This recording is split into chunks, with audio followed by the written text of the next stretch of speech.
Welcome to ఏకేఎస్ఐఎస్. ఇక్కడ TSPSC APPSC రెండు కూడా అంటే ఒక అభ్యర్థి Telangana public service commission examination రాస్తున్నటువంటి అభ్యర్థులు ఏపీపీఎస్సి ఎగ్జామ్ రాయడానికి కొంత ప్రయత్నం చేస్తారు.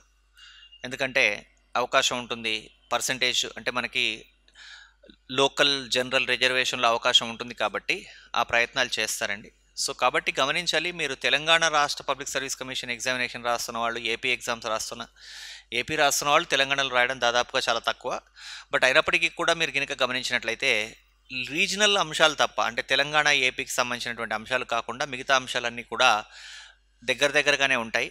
కాకపోతే కొన్ని సబ్జెక్టులకు సంబంధించి సిలబస్ వేరువేరుగా ఉంది, అది గమనించండి. పాలిటీ లాంటి సబ్జెక్ట్ విషయానికి వచ్చినట్లయితే మీకు ఏపీపీఎస్సి టీఎస్పీఎస్సి ఎగ్జామినేషన్లో డిఫరెన్స్ ఏమీ ఉండదు. ఎందుకంటే రెండింట్లోనూ ఉండే సబ్జెక్ట్ ఇండియన్ పాలిటీయే కాబట్టి మీరు అలాంటి ఒక సందర్భం వచ్చి మీరు కనుక, అంటే ఇది చాలా అరుదు, బట్ అయినప్పటికీ కూడా ఎవరైనా అభ్యర్థి తెలంగాణ పబ్లిక్ సర్వీస్ కమిషన్ ఎగ్జామినేషన్కి ప్రిపేర్ అవుతూ ఏపీలో కూడా ఏదైనా ఎగ్జామ్ రాయాలని అనుకున్నట్లయితే అలాంటప్పుడు ఒకే ప్రిపరేషన్ ఉంటుంది, కానీ కొన్ని అడిషనల్ అంశాలు చదువుకోవాల్సి ఉంటుంది.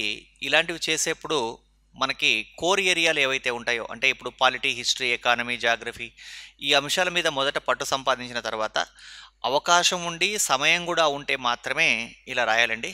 లేదంటే ఏదో ఒక ఎగ్జామినేషన్కి స్టిక్ ఆన్ అయిపోయి దాంట్లోనే మనం బాగా పర్ఫామ్ చేయడం కోసం ప్రయత్నం చేయాలి. ఎందుకంటే కొన్ని సందర్భాల్లో ఒక అభ్యర్థి ఇలా రాయాలా అలా రాయాలా అని సమాచారం కోరుతున్న నేపథ్యంలో ఈ చిన్న సమాచారం ఇవ్వడం జరుగుతుందండి.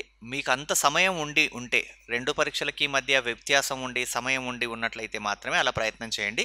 లేదైతే మీరు ఏదో ఒక ఎగ్జామినేషన్, ఒక రాష్ట్ర పబ్లిక్ సర్వీస్ కమిషన్ ఎగ్జామినేషన్కి పరిమితం అవ్వడం అనేటువంటిది ఉపయుక్తంగా ఉంటుంది.